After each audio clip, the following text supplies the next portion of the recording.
Capítulo 19. Spinoza. Dios no es un titiritero. Llevaban mucho tiempo sentados sin decir nada. Al final, Sofía dijo algo solo para desviar los pensamientos de Alberto. Descartes debió de ser una persona muy singular. ¿Se hizo famoso? Alberto respiró hondo un par de veces antes de contestar. Ejerció una gran influencia. Lo más importante quizás fue la influencia que tuvo sobre otro gran filósofo. Me refiero al holandés Baruch Spinoza, que vivió de 1632 a 1677. ¿Vas a hablar también de él? Así lo tenía planeado, sí. No nos dejemos detener por provocaciones militares. Soy toda oídos. Spinoza pertenecía a la comunidad judía de Ámsterdam, pero pronto fue excomulgado y expulsado de la sinagoga por heterodoxo. Pocos filósofos en esta era moderna han sido tan calumniados y perseguidos por sus ideas como este hombre. Incluso fue víctima de un intento de asesinato. La causa eran sus críticas a la religión oficial. Pensaba que lo único que mantenía a vivo tanto al cristianismo como al judaísmo eran los dogmas anticuados y los ritos externos. Fue el primero en emplear lo que llamamos una visión crítico-histórica de la Biblia. Explícate. Negó que la Biblia estuviera inspirada por Dios. Cuando leemos la Biblia debemos tener siempre presente la época en la que fue escrita.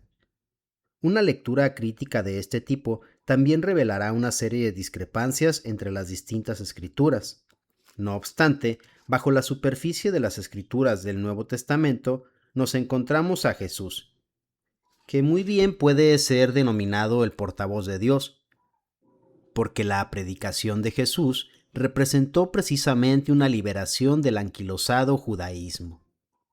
Jesús también predicó una religión de la razón, que ponía el amor sobre todas las cosas, y aquí Spinoza se refiere tanto al amor de Dios como al amor al prójimo.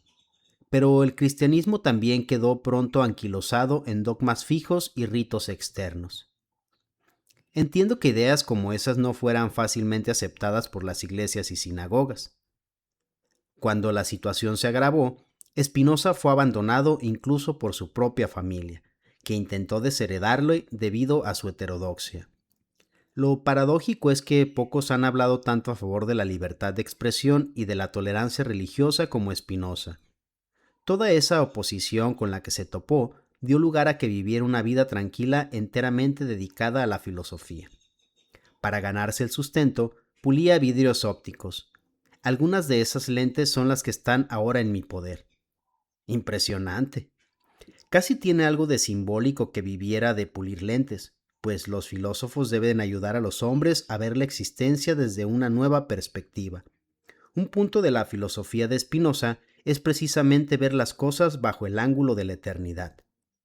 ¿Bajo el ángulo de la eternidad? Sí, Sofía. ¿Crees que serías capaz de ver tu propia vida en un contexto cósmico? En ese caso tendrías que cerrar los ojos a ti misma y a tu vida aquí y ahora. No es fácil. Recuérdate a ti misma que solo vives una minúscula parte de la vida de toda la naturaleza. Tú formas parte de un contexto inmenso. Creo que entiendo lo que quieres decir. ¿Eres capaz de captarlo? ¿Eres capaz de captar toda la naturaleza de una vez? Sí, el universo entero con una sola mirada. Depende. Quizás me hicieran falta algunos vidrios ópticos. No estoy pensando solo en el inmenso espacio, también pienso en un inmenso espacio de tiempo. Hace 30.000 años vivió un niño en el Valle del Rin. Formaba una minúscula parte de la naturaleza, un exiguo rizo en un mar inmenso. De la misma manera vives tú, Sofía, una minúscula parte de la vida de la naturaleza. No hay ninguna diferencia entre tú y ese niño. Al menos yo vivo ahora. De acuerdo, pero precisamente era a ese tipo de pensamiento al que deberías cerrar los ojos. ¿Quién serás tú dentro de 30.000 años? ¿Esa fue la heterodoxia?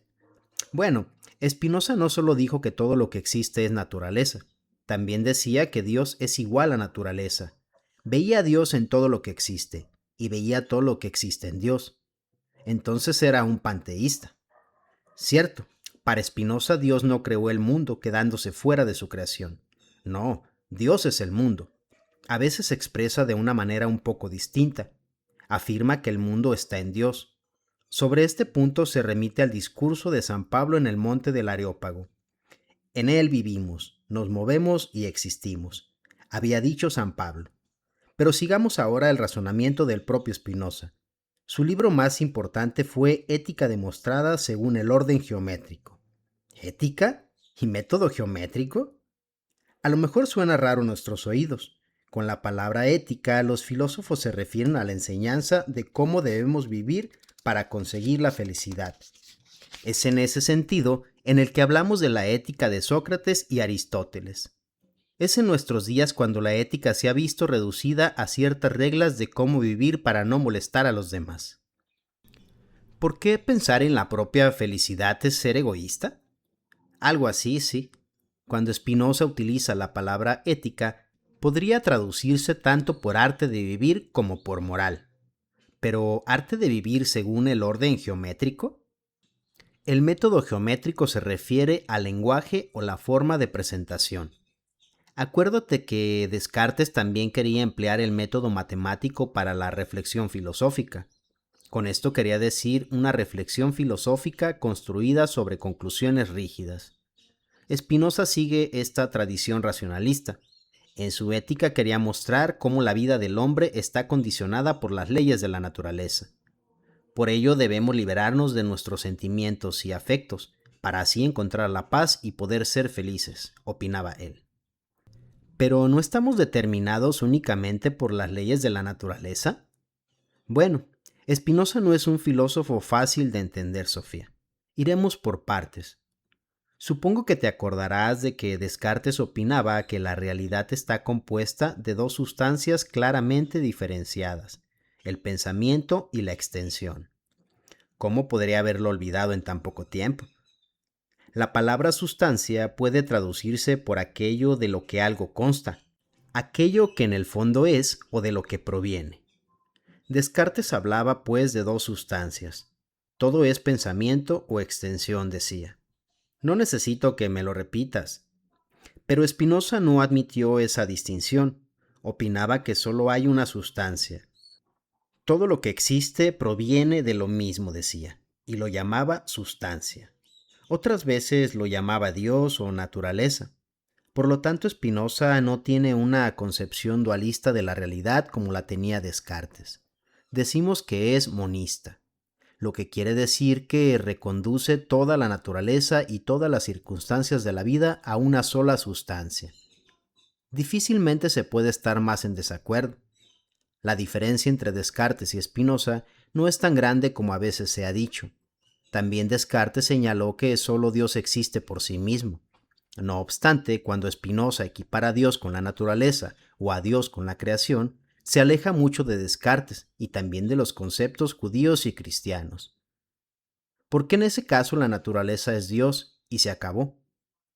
Pero cuando Spinoza emplea la palabra naturaleza, no solo piensa en la naturaleza extensa. Con sustancia, Dios o naturaleza quiere decir todo lo que existe, también lo relativo al espíritu, es decir, pensamiento y extensión. Pues eso, según Spinoza, los seres humanos conocemos dos de las cualidades o formas de aparición de Dios. Spinoza llama a estas cualidades atributos de Dios, y esos atributos son precisamente el pensamiento y la extensión de Descartes. Dios o la naturaleza aparece bien como pensamiento, bien como materia extendida. Puede que Dios tenga muchas más cualidades, además del pensamiento y la extensión, pero solo estos dos atributos son conocidos por los hombres. Vale, pero me parece una manera muy retorcida de decirlo. Sí, hay que utilizar martillo y cincel para penetrar en el lenguaje de Spinoza. Por lo menos es un consuelo que uno al final encuentre una idea tan cristalina como un diamante. La estoy esperando. Todo lo que hay en la naturaleza es, por tanto, pensamiento o extensión. Cada uno de los fenómenos con los que nos encontramos en la vida cotidiana, por ejemplo, una flor o un poema, constituyen diferentes modos del atributo del pensamiento o de la extensión. Una flor es un modo de atributo de la extensión, y un poema sobre esa misma flor es un modo del atributo del pensamiento. pero las dos cosas son en último término la expresión de sustancia, Dios o naturaleza. Vaya tío. Pero solo es su lenguaje lo que es complicado. Debajo de esas formulaciones tan retorcidas hay una maravillosa conciencia tan extremadamente sencilla que el lenguaje cotidiano no es capaz de explicar. A pesar de todo, creo que prefiero el lenguaje cotidiano. Está bien, empezaré por ti. Cuando te duele la tripa, ¿quién sufre el dolor? Tú lo has dicho, ¿yo? Correcto. Y cuando más adelante piensas en aquella vez en que te dolió la tripa, entonces ¿quién piensa? También yo. Porque eres una sola persona que en un momento puede tener dolor de tripa y en otro ser presa de una emoción.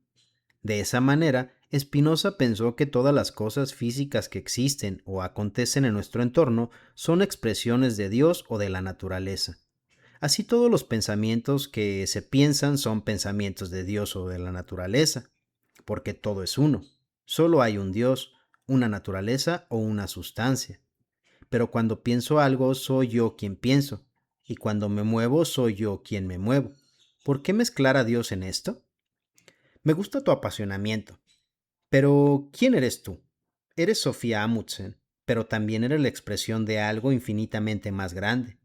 Puedes muy bien decir que tú piensas o que tú te mueves, pero no puedes decir también que es la naturaleza la que piensa tus pensamientos o que es la naturaleza la que se mueve en ti. Es más bien cuestión de la lente con la que se mire. ¿Quieres decir que no decido sobre mí misma?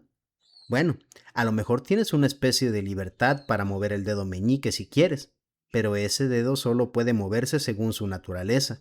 No puedes saltar de la mano o botar por la habitación. De la misma manera, también tú tienes tu lugar en el todo, hija mía. Eres Sofía, pero también eres un dedo en el cuerpo de Dios. ¿De modo que es Dios quien decide todo lo que hago? ¿O la naturaleza o las leyes de la naturaleza? Spinoza pensaba que Dios o las leyes de la naturaleza son la causa interna de todo lo que ocurre. Él no es una causa externa, porque Dios se expresa exclusivamente mediante las leyes de la naturaleza. No sé si veo la diferencia. Dios no es un titiritero que tira de todos los hilos y así decide todo lo que ocurre. Un titiritero dirige a los títeres desde fuera y es por lo tanto la causa externa de los movimientos de los títeres. No es así como Dios dirige el mundo. Dios dirige el mundo mediante las leyes de la naturaleza. De esa manera, Dios o la naturaleza es la causa interna de todo lo que ocurre. Es decir, que todo lo que ocurre en la naturaleza ocurre necesariamente. Spinoza tenía una visión determinista de la vida de la naturaleza. Me parece haberte oído decir algo parecido antes. Tal vez estés pensando en los estoicos. También ellos afirmaron que todo ocurre necesariamente. Por eso era tan importante responder a todo lo que sucede con una serenidad estoica. Los hombres no debían dejarse llevar por sus emociones. Esta es también muy resumida la ética de Spinoza. Creo que entiendo lo que quiere decir, pero no me gusta pensar que no decido sobre mí misma. Vamos a centrarnos de nuevo en aquel niño de la edad de piedra que vivió hace 30.000 años. Conforme iba creciendo, tiraba jabalinas a los animales salvajes. Amó a una mujer que se convirtió en la madre de sus hijos, y además seguramente adoraba a los dioses de la tribu. ¿Piensas que él decidía todo eso? No sé. O piensa en un león en África. ¿Crees que es él el que decide vivir como una fiera? ¿Por eso se lanza encima de un antílope cojo? ¿No debería haber decidido vivir como vegetariano? No, el león vive según su naturaleza, o con otras palabras, según las leyes de la naturaleza. Eso lo haces tú también, Sofía, porque tú también eres naturaleza. Ahora podrás objetar con el apoyo de Descartes que el león es un animal y no un ser humano con capacidad espiritual libre. Pero piensa en un niño recién nacido. Llora y grita, y si no se le da leche se chupa el dedo. ¿Tiene este bebé una voluntad libre? No. Entonces, ¿cuándo obtiene el niño la libre voluntad? A los 2 años corretea por todas partes señalando lo que hay a su alrededor. A los 3 da la lata a su mamá. Y a los 4 de pronto le entra miedo a la oscuridad. ¿Dónde está la libertad, Sofía? No lo sé. A los 15 años se pone delante del espejo y hace pruebas con el maquillaje. ¿Es ahora cuando toma sus propias decisiones personales y hace lo que quiere? Entiendo lo que quieres decir. Ella es Sofía Amundsen, ya lo creo, pero también vive según las leyes de la naturaleza. Lo que pasa es que no se da cuenta de eso porque hay muchas y muy complejas causas detrás de cada cosa que hace. No creo que quiera oír ya más. De todos modos, has de contestar a mi última pregunta. Dos árboles de la misma edad crecen en un gran jardín. Uno de ellos crece en un lugar con mucho sol y tiene fácil acceso a tierra nutritiva y al agua. El otro árbol crece en una tierra mala, en un sitio de mucha sombra. ¿Cuál de los dos árboles crees que se hará más grande? ¿Y cuál de los dos dará más frutos? Naturalmente, el árbol que ha tenido las mejores condiciones de crecimiento. Según Spinoza, ese árbol es libre. Ha tenido una libertad total para desarrollar sus posibilidades inherentes.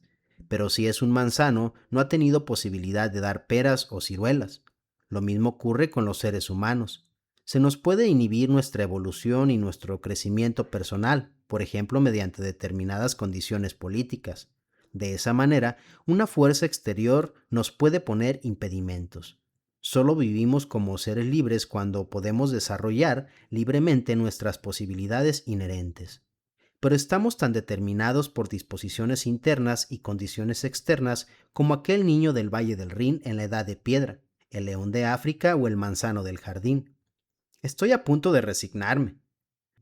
Spinoza afirma que solo un ser que plenamente es la causa de sí mismo puede actuar en total libertad.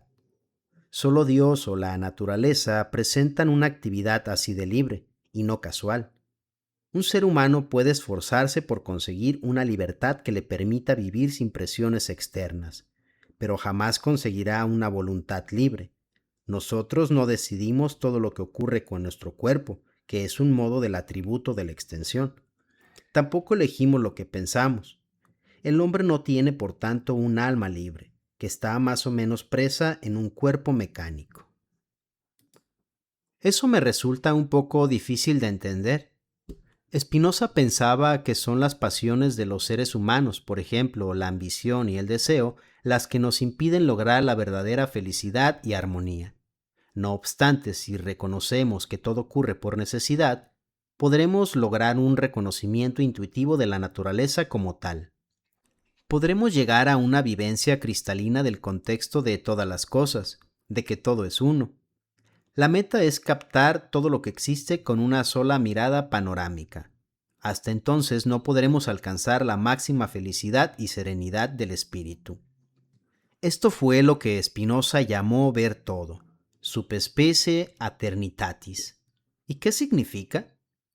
Ver todo bajo el ángulo de la eternidad. ¿No fue por donde empezamos? Y por donde tenemos que acabar. Me tengo que ir corriendo a casa. Alberto se levantó y bajó a la mesa una gran fuente de fruta de la librería. ¿No quieres una fruta antes de irte? Sofía se sirvió un plátano. Alberto cogió una manzana verde. Ella rompió la parte superior del plátano y empezó a quitar la cáscara. Aquí pone algo, dijo de repente. ¿Dónde? Aquí, en la parte interior de la cáscara del plátano. Parece como si estuviera inscrito algo con rotulador negro. Sofía se inclinó hacia Alberto para enseñarle el plátano. Aquí estoy de nuevo, Hilde. Estoy en todas partes, hijita. Felicidades. Qué divertido, dijo Sofía. Se vuelve cada vez más astuto. ¿Pero no es totalmente imposible? ¿Sabes si se cultivan plátanos en el Líbano? Alberto dijo que no con la cabeza. No me lo comeré. Déjalo entonces. Una persona que escribe felicitaciones a su hija en el interior de un plátano no pelado tiene que estar loco, pero también tiene que ser bastante listo. Sí, las dos cosas. Entonces podemos afirmar aquí y ahora que Hilde tiene un padre listo. No es tonto, vamos. Ya lo dije. Y entonces puede que sea él quien te hiciera llamarme Hilde la última vez que estuviste aquí. Puede ser él quien nos ponga todas las palabras en la boca. No se debe excluir ninguna posibilidad, pero hay que dudar de todo. Por lo que sabemos, puede que toda nuestra existencia sea un sueño, pero no debemos precipitarnos. Todo puede tener una explicación más sencilla. Sea lo que sea, tengo que darme prisa, Mi madre me está esperando. Alberto acompañó a Sofía a la puerta. En el momento en que se marchaba, él dijo: Volveremos a vernos, querida Hilde. Al instante siguiente, la puerta se había cerrado tras ella.